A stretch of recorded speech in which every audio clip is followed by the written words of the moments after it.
Welcome to another episode of the SNC Podcast, a podcast featuring conversations with Nigerian creatives and business executives about the creative, business, and legal aspects of music, art, and entertainment. I am your host, Folashade Anozie. My guest for this episode is Oyinkansola Fawehinmi, a Nigerian music executive and lawyer. Oyinkansola, who is popularly known as Fozadoza, obtained her law degree and diploma in security studies from Babcock University. She was called to the Nigerian bar in 2014. She is one of the partners at the Nigerian boutique law firm Technolawgical Partners and is a business manager at Incubation Factory Entertainment Ltd, a talent and label services agency based in Lagos, Nigeria. This is the condensed version of my conversation with her, which covered contracts, copyright, leverage, and the importance of strategy in the music business. Hi, Foza. Welcome to the podcast. Thank you so much for taking the time to talk. Hi. Hi, Shadi. I know. It's been a long minute. I know. I know, So the reason I'm laughing is that you were texting and then I was like, hi, Foza, sorry. Let's just jump right in. As a lawyer, do you get frustrated when you give someone, okay, the person says, Foza, I want to ask you for your legal advice. I'm not going to pay you, but just let me know what you think. And you give the person sound legal advice that based on the facts, this is what I think you should do. And then the person doesn't do that. And then things now get worse. And they now want you to rectify that situation. Does that make you frustrated? Does that annoy you? Early in my career, yes. Now, I can't be bothered. Yeah. Because I feel like I've given 7 years of my life to this industry, trying to get people to understand how to run properly. And I was on a Ubi Franklin show like some days ago, and I just realized that what I've been talking about for 7 years, they're just getting it. So that's a good thing. Mm-hmm. Because Progress. now, I mean, it's not a good thing. But before, I used to be so frustrated. But now I'm just like, all right, sometimes you have to fall into that ditch to need my advice. Like, I see labels that want to sign a particular artist. From the negotiation, I can tell if this relationship is going to be a bad relationship because of the characters. Mm-hmm. And that's part of your job as a lawyer, And I tell this label, this artist you want to sign, I'm sorry, because I also have an A&R part in me. I'm sorry, this artist is going to need at least 3 years of artist development to get to any form of, and this is because the current competition in the industry, it can't compete. But they don't want to listen. Oh, somebody brought him in. This other artist has baggages from his former contract, right? And he has a huge sense of entitlement. You can't sign this artist. If you're signing this artist, be ready to do another 3 years of artist development. Which is crucial. And we go into 6 months into the agreement, you're already complaining, you're upset, you are this, you're that. I'm like, but I told you. Before it used to piss me off because I'm not collecting my money. Now, I've collected my money. You listen, you don't listen. Yeah. So what I now do is I just put a clause in that if you don't listen to my advice, which my advice is always in an email, so that you don't go out and be like, oh, that lawyer said, that lawyer did not advise you. So I always have my receipts. So when you come back, I just show you, I warned you. Yeah. I warned you. So before it used to piss me off, but now it doesn't. Now, you talked about the fact that you put that in a clause in your contracts. In situations whereby an artist comes to you and says that I want to sign this deal, and I know you're not a psychologist, but what would you tell an artist who seems very desperate to sign a contract or sign to a label because you need the resources? What would you tell them in terms of just valuing the fact that they bring a lot to the table and you should not be desperate? Because a lot of times we hear half a loaf of bread is better than none, Abi, but sometimes it seems like having none is even better than the half you're going to get. So what would you tell the artist? So from my experience, right, those that are desperate, those that are always desperate, have the following characteristics. 1, they're extremely lazy. 2, they've not invested in themselves. 3, they're extremely entitled. So you see, those 3 fundamentals also has an underlining, the biggest issue, which is greed. So because if you've invested in yourself and you know the effort you've put into it, and you're not lazy, because lazy would translate to, you know that this is your passion. You know that it's currently not making you money. It's common sense that you get something that is making you money to invest in this. So because you know that it's hard work to do a 9 to 5 or to be employed and also do music, the laziness comes out. You're not trying to get a job. But when you get a job, you have resources. So you can actually pay producers to make the music. You can pay the distributors to distribute the music. You can pay for proper PR. Right, by the time you do all that, you know the value that you bring. So when I am talking to you, and you even, I've had clients that they can't afford me, but they will tell me, I'll pay you in 7 months. So every month they want to be paying 10K or 5K. I would work with that client because the person understands the value. Yeah. So that's when you pay me that money, you always would listen to my advice. So in those desperate situations, frankly, I don't work with those kind of people. I just tell you, this is a bad deal. If you want to, like, this is what's going to happen after. If you take it, kudos. If you don't take it, like, I've also had situations where, because I saw the talent in the artist and I still saw the desperation, I tried to help out to renegotiate the deal to the best possible way. Some worked out, some didn't. And those that didn't, you know, they still came back, I'm the one that stopped their future. It used to make me feel so guilty. So I'll start looking for, okay, how can I hook you up? How can I? But then I realized that I'm not the owner of this dream. I used to disturb me. Like, I'm not the owner of this dream. I just did my own job. Do you understand? So, but if an artist, I always believe that if an artist has done those 3 things, invested in themselves, you know, they know the value. Yeah. Because you know how much you've spent. So that's true. Yeah. You know, and even you talking about finding a job. So you're looking for, you're trying to grow your career and looking for a job. For example, my podcast, it's not yet making money. I'm looking for a job. So anybody out there who's looking for corporate communications, you know, executive very good or brand development, please reach out to me, because his sister is about to go begging on the street at this particular point in time. Now, I think that it is important that we discuss the concept of leverage, because I feel like that is always ignored. People just say, you signed a bad deal, something. They took me for granted, blah, blah, blah, blah, blah. Can you talk about the importance? Because even when you go to the markets, you see leverage comes into play. Yeah. Anywhere except for like stores that have set prices, right? Yeah. So talk about what it means to have leverage or not have leverage, and how that plays out when you're going to sign a deal with the label, or whether it's a JV, whatever it is. So as an artist, your biggest leverage is how much catalog you have and how much community you've built. So if you're going to a label and you have 200 followers, no song ever released, just demos or voice notes, of course, if I'm negotiating for the label, I'll take everything from you, because I'm about to do the highest level of work. I know what people don't understand is that, I mean, after the first month, second month, they say, oh, you've not released any single for me, but you've still not even found your sound. Artist development again. Yeah, artist, like, you've not, and that is, I have an artist that it took us 5 years, Basky, it took us 5 years for me to get him both mentally, character-wise, and music-wise to where I needed him to be.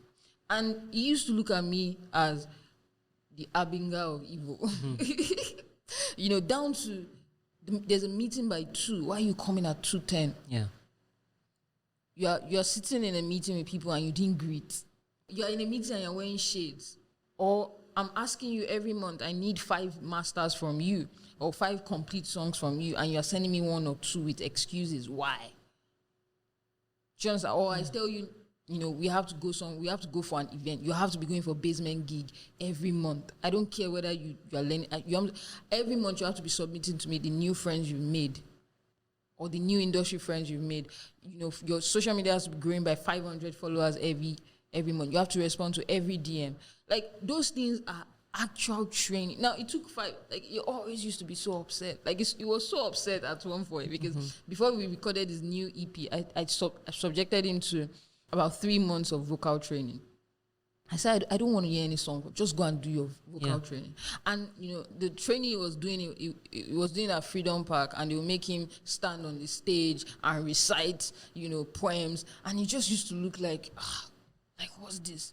But because I knew that when you do that, you do your gym and you do your vocal, the strength of your voice goes ridiculously well. And when he started sending me songs, I was like, okay, it's working. And I found, no, I'm saying it took us 5 years because all the songs that I've been releasing, I would say, no, we can't release, no, we're not releasing. And I used to be very upset. All my business partners were like, oh, this thing's taking too long and everything. And when the final product came out, down to the way it was looking, dressed, the artwork and everything, everybody was like, wow, this is magic. Oh my God. And I'm like, it took us 5 years to get here. So now the thing I'll be fighting with him, like, go to your Twitter retweet and everything. He says, no, it's personality. I don't care if it's your personality. We need to make money. Go and do this. And now he's doing it with ease. And I'm telling them, I'm like, this is because we've done this for almost 3 years.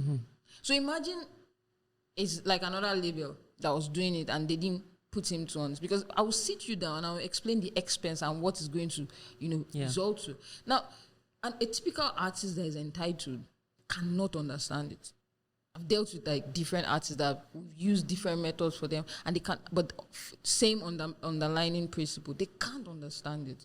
Same thing for a label that can't understand. Why will I spend? Because those things are expensive. Artist development is extremely expensive. So I'm not looking to make money in 2 months' time. I know that this thing is going to take me another 3 years or 4 years. So the label doesn't understand, the artist doesn't understand.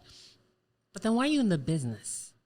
Because, well, go ahead, So, you see, I keep telling people, IP is not market. It's not fast consumer moving goods.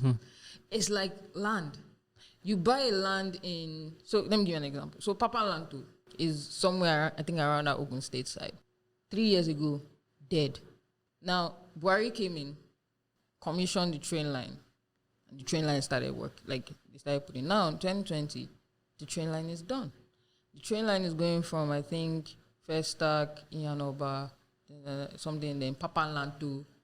Now, Papa Lanto, because it's a stop, if I had bought land there, immediately I heard Buhari signed the train listing, let's say at 100,000. That was like 2014. By 2020, because now the trains have started working, that land will increase by another 4 multiple or 5 multiple. But it took like 5 years. Now, in another 5 years, because now people build warehouse, people start living there, it's going to increase by another 10 multiple. That's how music is. So you're not investing for now. And that's what people get wrong. They think it's like we're selling milk, we're selling Bonvita. It's not. So as an artist, when you have, I can't go and talk to an artist that already has 2, before we used to call it mixtape. I can't go and talk to an artist that already has 2 EPs, 5,000, 10,000 followers, and an engagement of more than 50%, engagement rate, and be talking to him the way I would talk to someone that has just 100 followers. You can't. So that's what you used to negotiate. And I do it a lot. The label will come and I say, this person has spent, because this EP is what this EP is what this is what this is what this. Meaning that if you have the right team, you've passed 2 years of artist development. You just have to put one more, which reduces your cost. So it's like the leverage, you can see the bargaining chip. Yeah. So that's how it works. Yeah. And I hope that people got that, because a lot of times I think that I was just saying, like, to me, it just seems like leverage. People don't really understand that. It's not about necessarily saying, oh, the label is evil or the artist is dumb. Do you really just understand what leverage is? And I think when we do, it makes, not saying that it makes everything right, but it makes more sense. You're able to understand why things happen the way they do. So thank you for explaining that. Yeah. Now, a couple of months back, it was Megan Thee Stallion with, her former label, 1501 Certified Entertainment, and I think it was last week, it was Cynthia Morgan and Northside Inc. I'm sure you've seen the contract, which was actually released publicly. What do you think about the contract? So first of all, there are a lot of legally things wrong with the contract. And to be honest, those things that are wrong with the contract are legally even still in favor of Cynthia. And so first of all, I don't understand how she got the interpretation that she doesn't own the name. I'm like, I don't know where she got that from. So generally, this is what I think. First of all, Jude, which is what I discussed on Ubi's show, like a lot of us enter into this business based on family relationship. I still feel like we should be calling the music industry a family. as opposed to a business, because that's how we all run it. Because there's no way that if Jude then, P-Square was already they were African phenomenon. That means that you have to have gotten your business in order. You should have had a lawyer and retainer.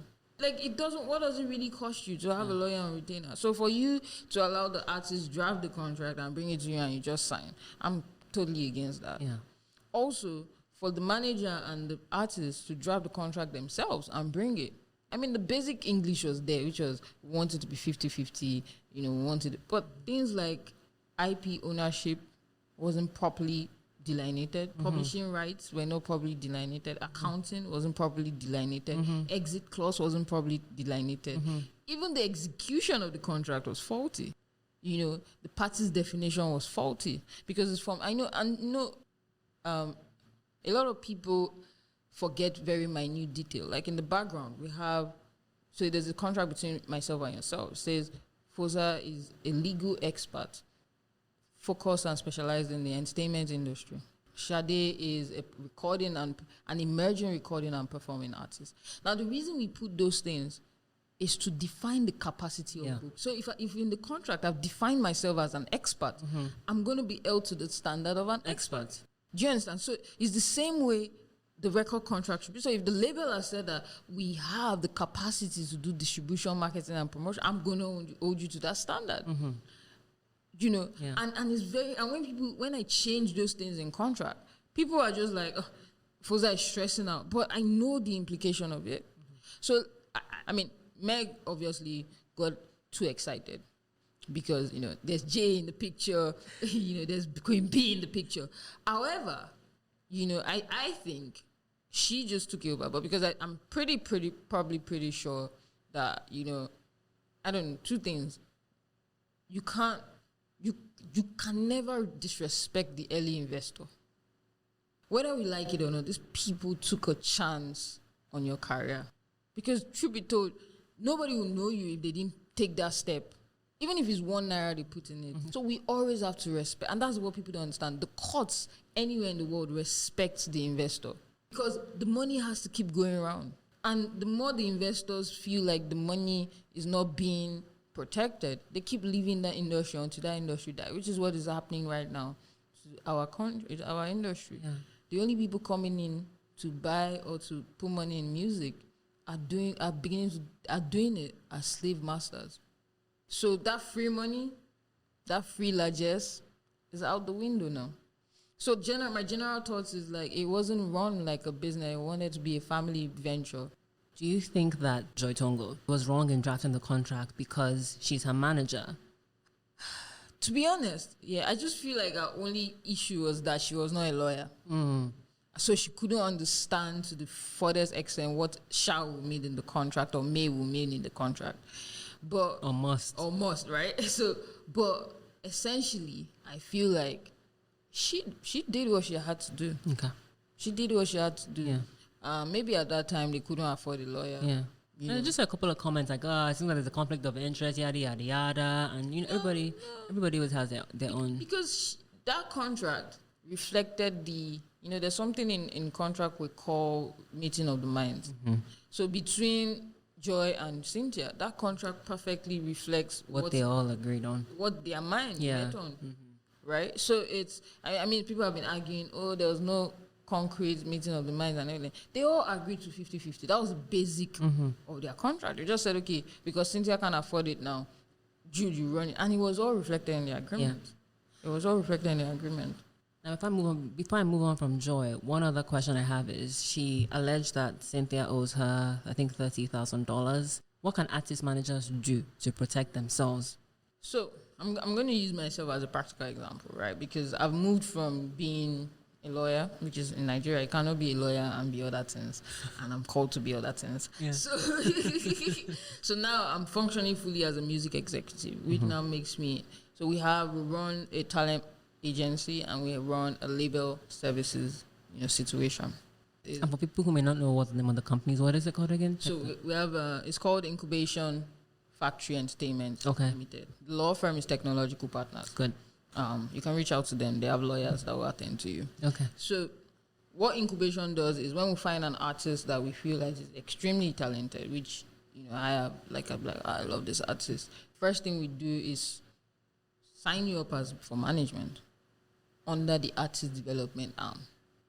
In that artist development arm, because we know that you don't have the money, you don't have the resources, the kind of things that we advance to you is we give you a free studio to work with a producer.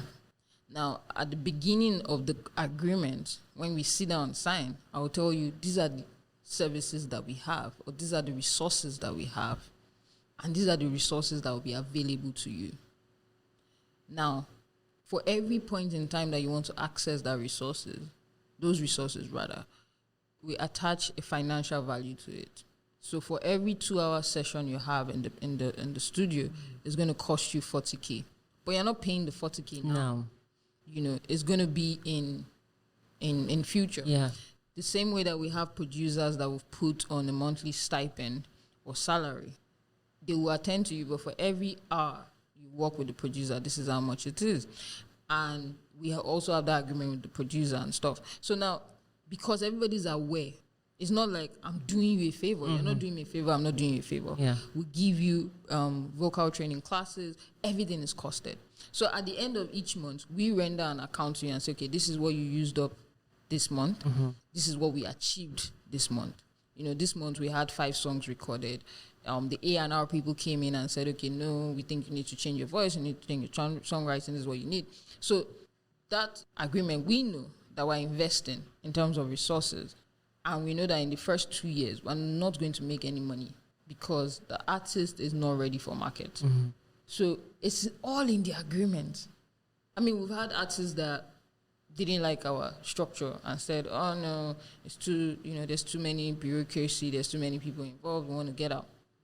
And it was easy. I just pulled up my expense sheet and I said, okay, yeah, you could leave, but this is how much you owe me. And they say, oh, no, I can't afford it now. And we'll give you a payment plan. Okay, you can pay in 3 months, you can pay in 4. It's worked out. Like, we've had 3 artists leave. Yeah. And they've paid me my money back. There's no back and forth. There's no conversation of it. So it boils down to the structure you put in as an artist manager. And I also feel like it's the value and the leverage. I don't think there's any artist that walk up to me and have certain conversations with me. And maybe because of I moved from being a lawyer into this role. So I didn't start out, or I'm not your boy. I'm not your friend. I'm here to do business. Even the artists that we're friends with that we also translate from into being family, it's clear cut. Yeah. It's very clear cut. When you see me at home in my boxers and whatever, I will chill. Yeah. But it's as people say I run a military ship, but it's as principle that you can't come into the studio and smoke. Go outside, and I have no issues. And I tell them I have no issues with you smoking what you need to smoke. But not in the studio and not in a public place. Because if they arrest you, I'm not coming to save you. Because it's illegal. It's illegal. So I think when we define this structure, because a lot of things are, and I work with a lot of the older managers, and God bless them, those guys worked their asses off, they worked so hard and they became everything for the artists, but I felt like they forgot themselves too much. An artist will expect me to be your accountant, be your lawyer, be your... Now, I'm like, even though you can find all the resources, and because we have a full one-stop shop, even though you can find all the resources in one building, you know that you have to pay for everything. Yeah. And I tell you, I'm not a booking agent. If you want a booking agent, we'll have a booking agent, we'll get you. I'm a business manager, I'm not a booking agent. And I feel like the definition, a manager, some people are good, extremely good with A&R. Some people are not good with the business. Some people are extremely good in booking agencies. Some people are not good in business management. So when you define clear cut, some people are extremely good with road management. I cannot be caught. I mean, I'm extremely good with road management, but I've gotten to that stage where I can't stand people's nonsense in the industry anymore. Yeah. So when you say 9 o'clock and you're not there 9 o'clock, I start getting irritated. So I can't handle road management anymore. It's the same way that I can't air now some certain genres of music. And I tell my people, I'm like, when you know your strength, when you admit your strength and capability, admit it so that you know that, okay, and that's where it comes from. A manager And people used to, when we first started the management thing, people used to come and say, "Oh, the standard is 10%." I'm like, everything I'm offering, you think it's 10%? Do you think it's 10%? So because there was no numerical value attached to those services, people rubbished it. But now that we're beginning to see some sense and form of structure, people are now beginning to respect it.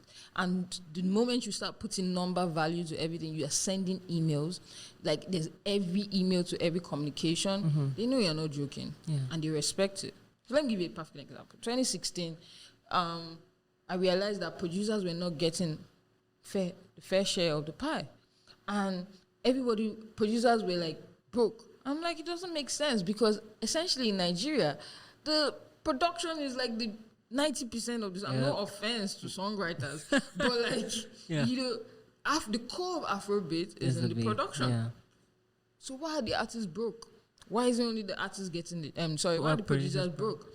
So, we started, first of all, we discovered that with the PROs, which is COSON hadn't moved from what the definition of a producer was, according to what the copyright was then, which was the way music was done in the olden days was really the artist gets on stage, tells this person, guitarist, play this, tells it.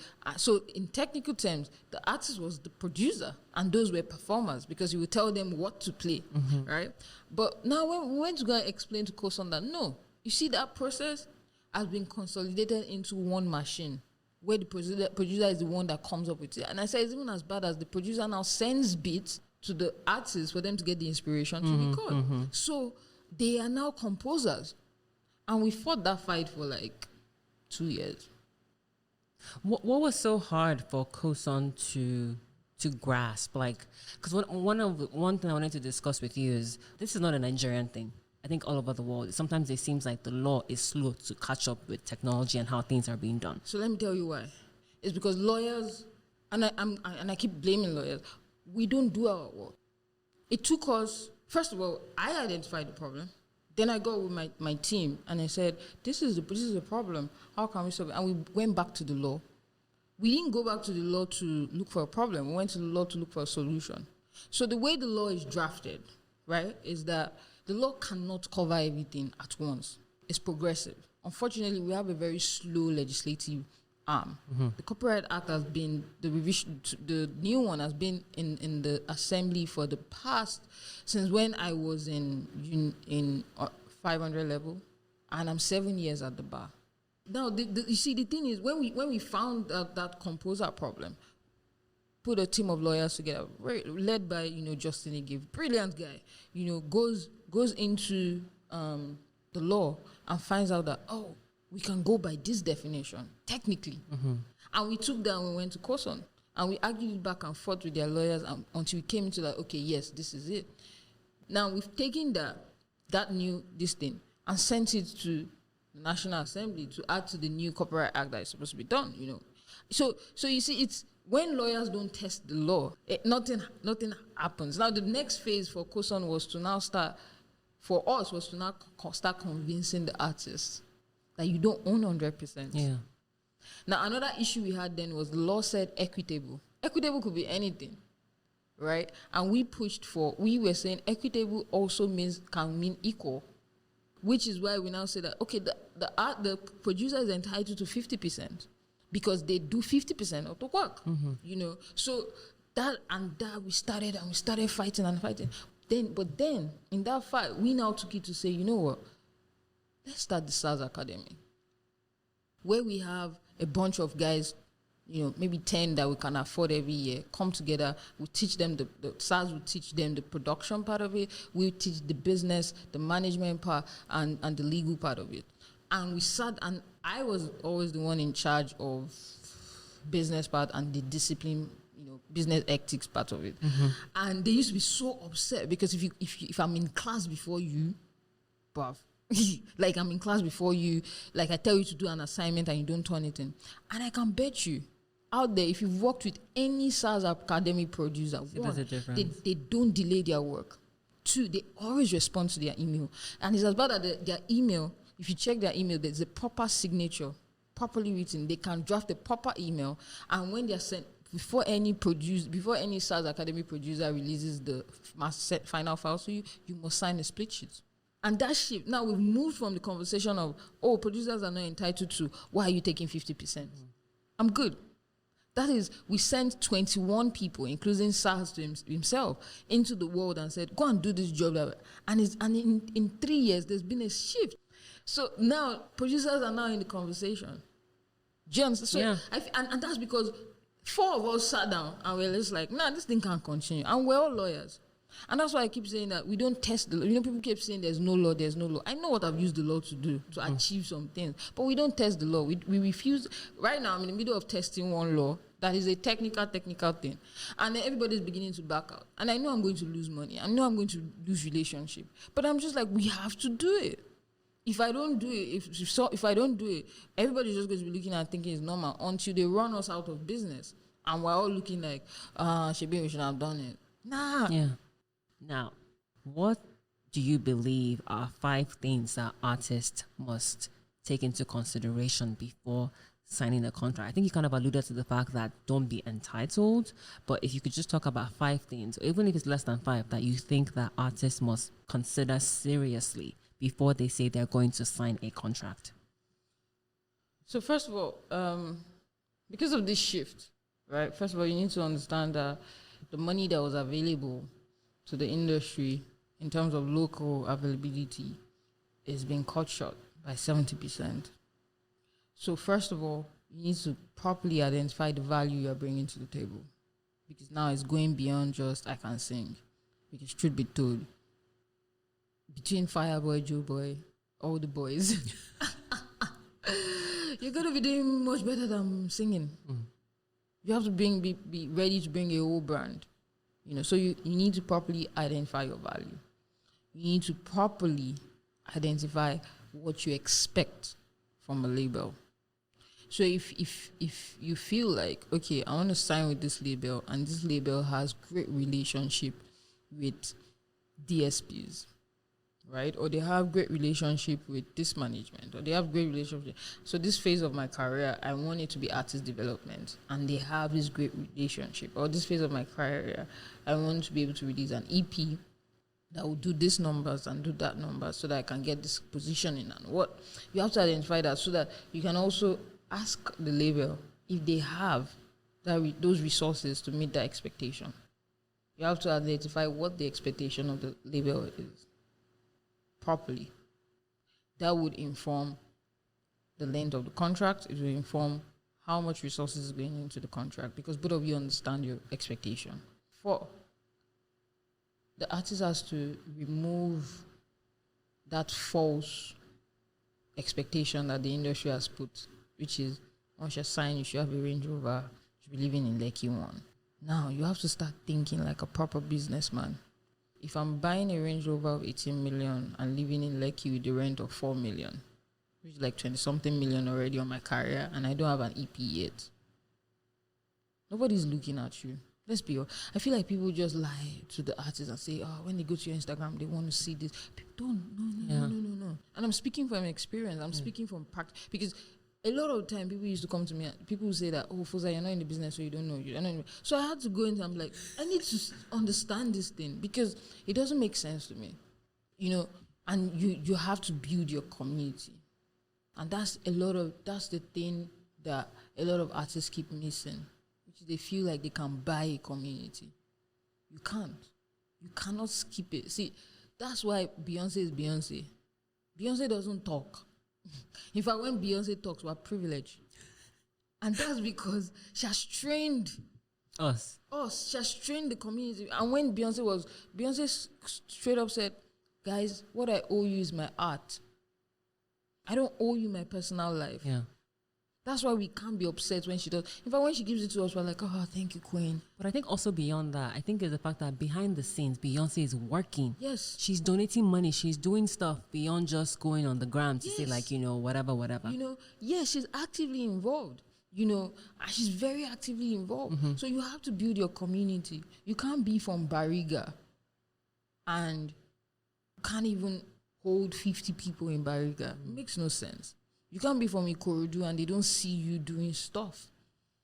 To whom much is given, much is expected. I understand that the Nigerian audience, they don't pay for anything music. They don't pay for the music. They don't buy your merch. They want free ticket to your show, but they still want giveaway. And artists are feeding into that illusion. How are you an artist that you are reasonably not making money from the value chain because the audience have not been trained to give that? You are doing giveaway of 1 million. Where are you getting the money from? I saw that during this, and I just said to myself that, wow. And to be honest, and it's happening to all industries. So don't be upset with your label if your label is adjusting too. Yeah. Now let's go into the fun random questions. Are you ready? Yeah. Okay. First question is, what are the first 3 things that you do when you wake up? So I pray. I pick up my phone and I check my WhatsApp messages. Then I decide, is it 2 or 3? 3. Then I put on music and get ready. Okay. Second question. An artist is building her team and she only has money to pay one professional. Who should the artist choose and why? The options are a manager, lawyer, or publicist. A lawyer. Because the lawyer has a manager as a client, a publicist as a client that she can introduce you to. Okay. Not because you're a lawyer. All right. Third question. Out of these 3 women, who would you choose to represent based on the breadth of issues that you'll be dealing with? The options are Onyeka Onwenu, Issa Rae, or Rihanna.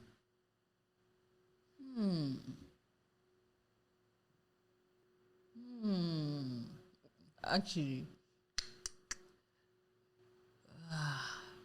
okay, I think it has to be Onyeka. I think it has to be Onyeka because she's gone the whole 9 yards. She's been a woman, in international front. She's been a woman in a male-dominated industry. She's had her own cases. She has fought in terms of lawsuits. She's been famous, and dealt with backlash and stuff. Rihanna and Issa would just be black girl magic fighting foreign black girl magic for me. Yeah. But Onyeka is like 360, so it will be Onyeka. Okay, that's good. Fourth question, fill in the blank. Entertainment lawyers are superstars. All right, final question is, name 3 artists that you had on steady rotation during the initial lockdown. I had this is such an interesting playlist. I had Elevation Worship.